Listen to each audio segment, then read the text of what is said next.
Sentimen lebih banyak yang mana strong point-nya? Masih di domestik atau global yang cukup mempengaruhi hari ini?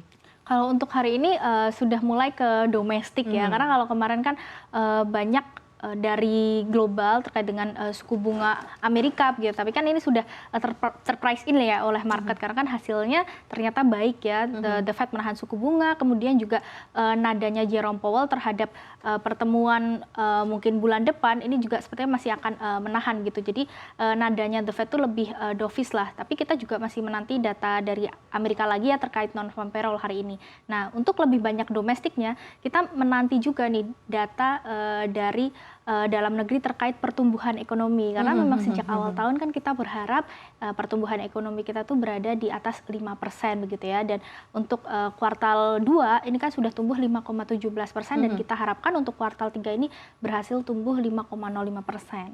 Baik, artinya di tengah berbagai sentimen yang ada di pekan ini, pasar cukup merespon positif begitu ya keputusan The Fed untuk menahan suku bunga acuannya. Ini juga kita lihat di bursa di kawasan Asia begitu ya, di kawasan Eropa dan juga di Indonesia sendiri begitu ya, di pasar saham kita ini berada di zona positifnya. Tapi kalau kita lihat sebetulnya untuk pergerakan dari IHSG sendiri di pekan depan pergerakannya akan seperti apa? Apakah masih akan tetap merespon positif atau mungkin ada sentimen-sentimen lain yang perlu diwaspadai? Tadi Mbak menyampaikan bahwa sebetulnya akan ada rilis PDB kita begitu ya. Kita sama-sama akan menantikan bagaimana sebetulnya pertumbuhan RI kita untuk saat ini begitu. Nah, kalau dari kacamata Anda sendiri melihatnya proyeksi pergerakan dari IHSG di pekan depan akan seperti apa? Apakah memang masih cukup jauh begitu untuk bisa menyentuh level 6.900-nya atau bisa saja bisa menyentuh level 6.900-nya? Kalau dalam jangka pendek saya lihat memang pergerakan IHSG kan sudah naik 2 hari beruntun ya, dan pergerakan kemarin kan yang melesat ini ya nyaris 2% dan hari ini berlanjut 0,5% sekian.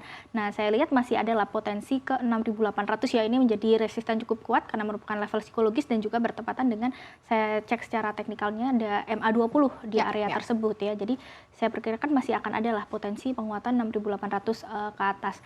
Nah, mungkin kalau 6.900 sampai dengan 7.000 saya optimis masih bisa tercapai hingga akhir tahun ya, karena kalau kita menilai dari sisi global saat ini kan untuk The Fed kan sudah nadanya mulai dovish dengan menahan suku bunga paling tidak sampai akhir tahun ini ya. Untuk mungkin tahun depan akan ada berbeda pandangan lagi karena kita tetap melihat bagaimana data ekonomi terkait dengan kondisi pasar tenaga kerja, kemudian juga terkait inflasi. Tapi sejauh ini The Fed kan menyatakan bahwa untuk mencapai inflasi di 2% ini kan masih dalam perjalanan yang panjang Jadi saya rasa untuk akhir tahun mereka pasti akan melihat bagaimana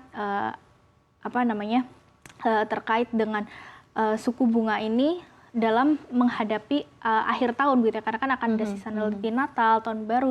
Jadi mereka harus menyeimbangkan antara bagaimana permintaan dari masyarakat dengan kondisi suku bunga yang ada. Jadi saya rasa mungkin ada The Fed hingga akhir tahun masih akan dovish, sehingga dalam negeri juga masih akan membaik begitu ya. Apalagi juga dari US Treasury yield 10 tahunan dan SBN juga ini semakin melebar ya. Bahkan sudah di 4,66 untuk US 10 tahunannya yieldnya. Jadi saya rasa ini menjadi hal yang positif dan bisa menjadi pemanis pasar bahwa net sell kita juga sudah semakin mengecil. Lebih banyak net buy. Jadi sudah ada indikator inflow pun juga sudah mulai masuk ya ke market sudah kita. Mulai masuk. Sekarang komposisinya seperti apa sih? Karena kan kalau kita lihat dari strong point-nya IHSG, saham-saham perbankan nih oke banget sebenarnya, walaupun tidak semua ya.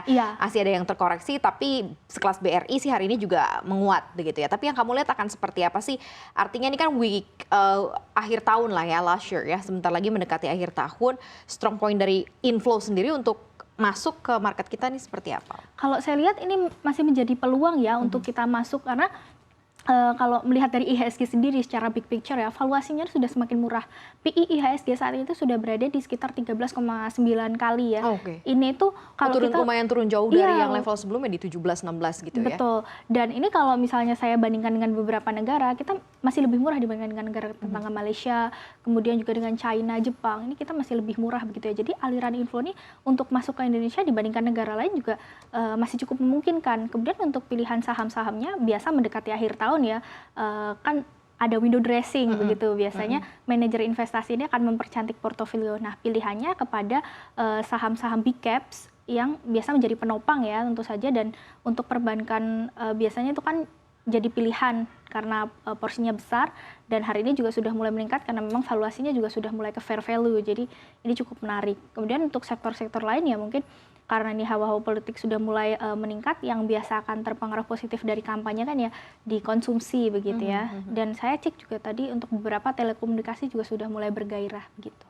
Baik, memperhatikan pergerakan dari saham-saham perbankan big caps kita yang cukup menarik, begitu tentunya ini seiring sejalan dengan rilis kinerja dari perbankan big caps kita yang memang tumbuh positif begitu. Tapi kalau kita perhatikan, ini ada yang menarik juga, penguatan dari saham-saham di sektor teknologi. Ini sebetulnya ada sentimen apa? Karena kalau kita lihat pergerakan dari saham-saham di sektor teknologi di sepanjang tahun ini nampaknya memang kurang cukup menarik ya. Apalagi kalau di tahun lalu juga kita lihat pergerakannya cukup muram. Artinya untuk di pekan ini sebetulnya ada sentimen apa yang mempengaruhi dan juga mewarnai penguatan dari saham-saham di sektor teknologi? Sektor teknologi sendiri kan memang paling sensitif dengan suku bunga ya. Jadi ini merupakan respon lah dari suku bunga The Fed yang memang sudah ditahan lagi begitu ya. Kemudian juga Bank Indonesia yang semakin pro dengan stabilisasi nilai tukar rupiah, sehingga ini saya rasa cukup bagus untuk teknologi. Tapi kalau kita melihat secara tren, memang ini masih riskan ya, karena masih dalam tren turunnya.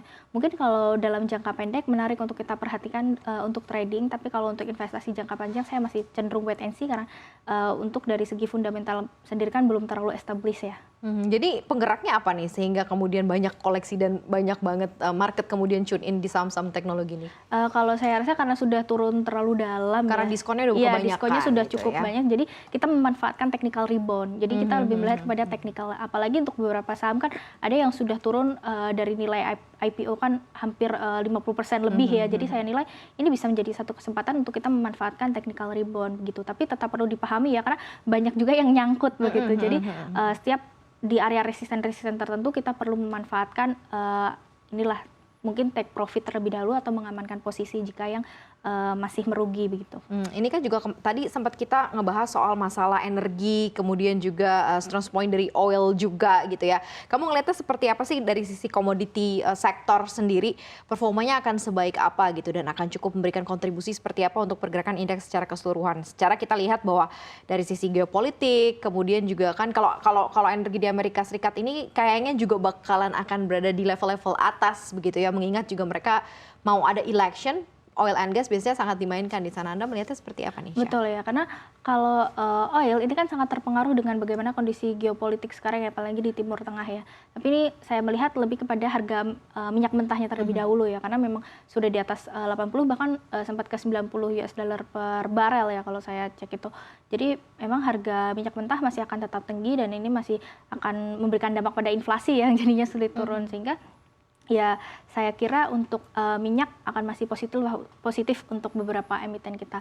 Kalau untuk batu bara, nah ini mungkin berbeda cerita gitu ya, karena sebenarnya supply itu masih cukup banyak, apalagi di China itu kan mereka sudah reopening ekonomi, mereka sudah memiliki pasokan yang cukup banyak gitulah. Jadi dengan supply besar, sedangkan demand-nya sepertinya sudah diamankan dari jauh-jauh hari biasanya untuk mendekati winter.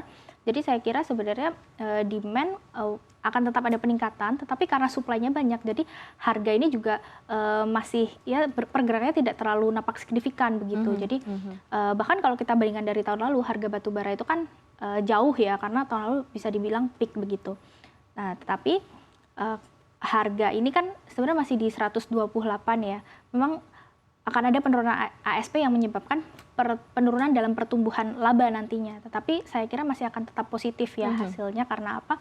Kalau kita mendengar secara cost begitu, batu bara ini tidak terlalu tinggi, sekitar 40-50 US dollar lah per tonnya begitu. Jadi masih tetap akan menguntungkan untuk bisnisnya, hanya saja dari sisi pertumbuhannya turun.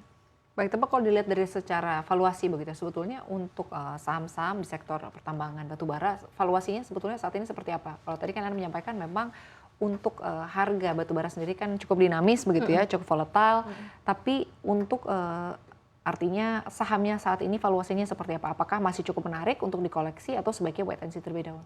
Kalau saya rasa wait and see ya, karena kalau untuk investasi terutama, karena kan ini merupakan saham cyclical ya, jadi memang kenaikannya itu hanya di event-event tertentu begitu, biasa di akhir tahun, kemudian jika ada misal kayak eskalasi perang yang memanas ini, nah begitu. Tapi untuk valuasi sendiri saya rasa sebenarnya sudah tidak terlalu murah ya, apalagi ini kan dengan mungkin kalau kita lihat secara PER atau secara PBV mungkin akan seakan-akan terlihat murah begitu ya. Tapi kan ini akan ada penurunan earning. Jadi nanti akan saya rasa ada peningkatan dari PBV dan PER-nya begitu.